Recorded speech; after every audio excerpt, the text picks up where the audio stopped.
ഇദ്ദേഹം പറയുന്നത് വെച്ചാൽ ത്തിന് അതിൽ പങ്കില്ല. പോലീസുകാർ ഇദ്ദേഹത്തിനെ പറ്റിച്ചു. ആ സ്റ്റേഷനിലെ പോലീസുകാരാണ് ഈ മഹേഷ് എന്ന് പറഞ്ഞ പോലീസുകാരും അവരെല്ലാം കൂടി അയാളെ പറ്റിച്ചതാണ്. അയാൾ പെട്ടെന്ന് നല്ലൊരു മൊമെൻ്ററി അയാൾ ഇതായിട്ടാണ് ഇത് ചെയ്തു പോയത്.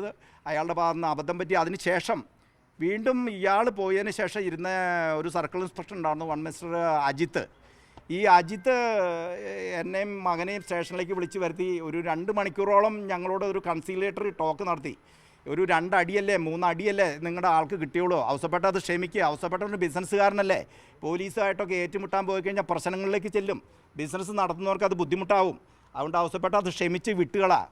അവസരപ്പെട്ടന് ഇപ്പോൾ ഒരു 5 ലക്ഷം രൂപ പോയെന്ന് വിചാരിച്ചു കഴിഞ്ഞാൽ അത് സാരമില്ല, അവസരപ്പെട്ട അത് വിട്ടുകളാ. 2 മണിക്കൂറോളം എൻ്റെ മകനുമായിട്ട് രണ്ടാമത് വന്ന SI അല്ല സർക്കിൾ ഇൻസ്പെക്ടർ എൻ്റെ അടുത്ത് ചെയ്തു. അപ്പം ഞാൻ പറഞ്ഞു ഒരു കാരണവശാലും ഇത് മുമ്പോട്ട് വെച്ച കാല് പുറകോട്ട് എടുക്കില്ല, ഈ ഉദ്യോഗസ്ഥന് സർവീസിൽ നിന്ന് ടെർമിനേറ്റ് ചെയ്ത് വരെ എൻ്റെ നിയമപരമായ പോരാട്ടം തുടരുമെന്ന് ഞാൻ പറഞ്ഞ് ഞാൻ സ്റ്റേഷനിൽ നിന്ന് ഇറങ്ങിപ്പോന്നു.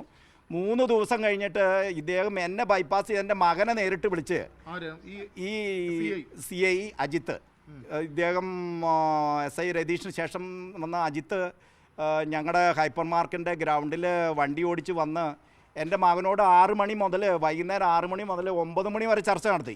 ചർച്ചയുടെ കാര്യമൊന്നുമില്ല, ഇത് ഒത്തുതീർപ്പാക്കണം, അവനെ വെറുതെ വിടണം, നിങ്ങൾക്ക് പോലീസിൻ്റെ എല്ലാവിധ സഹായങ്ങളും ഭാവിയിലുണ്ടാവും, അവിടെ രതീഷിനെ രക്ഷിക്കണം.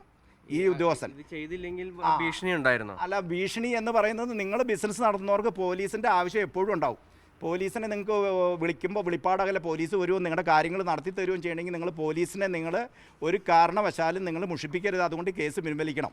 അപ്പോൾ 9 മണി ആയപ്പോഴും ചർച്ച നടത്തിക്കൊണ്ടിരിക്കുന്ന സ്ഥലത്ത് നിന്ന് എൻ്റെ മകൻ എന്നെ വിളിച്ചു, ഇങ്ങനെ സർക്കിൾ ഇൻസ്പെക്ടർ അജിത്ത് ഞാനായിട്ട് ചർച്ച നടത്തിക്കൊണ്ടിരിക്കുകയാണ്. അപ്പോൾ ഞാൻ പറഞ്ഞു, നീ ഓൾറെഡി നമ്മൾ സ്റ്റേഷനിൽ വെച്ച് ഇത് നോ പറഞ്ഞു പോയതല്ലേ, എന്തിനാണ് അദ്ദേഹത്തിനോട് അടുത്തേക്ക് ചർച്ച നടത്താൻ പോയത്?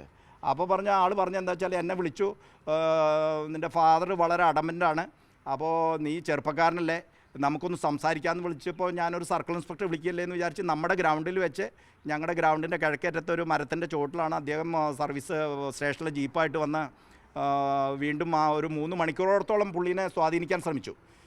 അപ്പോൾ ഞാൻ പറഞ്ഞു, നീ അങ്ങനെ അദ്ദേഹത്തിനോട് സംസാരിക്കാൻ പോകണ്ട, നമ്മൾ സംസാരം എല്ലാം നിർത്തിപ്പോകുന്നതാണ്, ഒരു കാരണവശാലും നമ്മൾ നിയമപോരാട്ടം നടത്തിക്കൊണ്ടിരിക്കുന്നതിനിടയിൽ സംസാരിക്കാൻ പാടില്ല എന്ന് പറഞ്ഞ് അദ്ദേഹത്തെ ഞാൻ തിരിച്ചു വിളിക്കുകയാണ് ഉണ്ടായത്. ഇതിൽ ഇനിയിപ്പോൾ എന്താണ് നിങ്ങൾ പ്രതീക്ഷിക്കുന്ന നടപടി?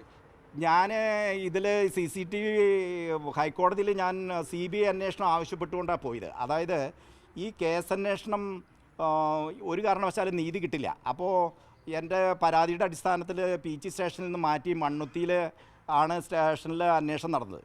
അപ്പോൾ മണ്ണുത്തിയിൽ അന്വേഷണം നടത്തപ്പോഴും ഞാൻ മൊഴി കൊടുക്കാൻ പോയപ്പോൾ ഈ പോലീസിനെതിരെ മൊഴി കൊടുത്തു. ഈ സർക്കിൾ ഇൻസ്പെക്ടർ ഈ SI രതീഷിനെതിരെ മൊഴി കൊടുത്തപ്പോൾ 7 പേജ് 8 പേജ് എടുത്ത മൊഴി അന്നത്തെ സർക്കിൾ ഇൻസ്പെക്ടർ ഷുക്കൂർ അത് കീറിക്കളഞ്ഞു. അത് ഒരു കാരണവശാലും അത് പറ്റില്ല, പോലീസിനെതിരെ ഞാൻ മൊഴി എടുക്കില്ല, ഒരു SIക്കെതിരെ മൊഴി എടുക്കാൻ ഞാൻ സർക്കിൾ ഇൻസ്പെക്ടർ പറ്റില്ല എന്ന് പറഞ്ഞ് ഞാൻ ആ പോലീസിനെതിരെ കൊടുത്ത മൊഴിയൊക്കെ അവർ കീറിക്കളഞ്ഞിട്ട് അവർക്ക് തോന്നുന്ന മാതിരി എഴുതി അവരൊരു മൊഴി എടുത്തിട്ടാണ് ഈ കേസ് രജിസ്റ്റർ ചെയ്യേണ്ടായത്. അതായത് ഈ പണം തട്ടിയെടുത്തവനെതിരെ കേസ് രജിസ്റ്റർ ചെയ്ത്.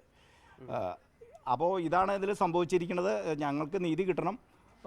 ഞങ്ങൾ അത് കഴിഞ്ഞിട്ട് ഈ വിവരാവകാശം വഴി ഞങ്ങൾക്ക് CCTV കിട്ടാതെ ഇരിക്കുകയും ചെയ്ത അവസരത്തിലാണ് ഞാൻ ഹൈക്കോടതിയിൽ പോയി CBI അന്വേഷണം ആവശ്യപ്പെട്ട് ഹൈക്കോടതിയിൽ പോയി. അപ്പോൾ ഹൈക്കോടതിയിൽ ആ പെൻഡിങ് കേസ് നിൽക്കുന്നതുകൊണ്ട് മാത്രമാണ് ഞാൻ ഈ CCTV പുറത്തു വിടാഞ്ഞിരുന്നത്.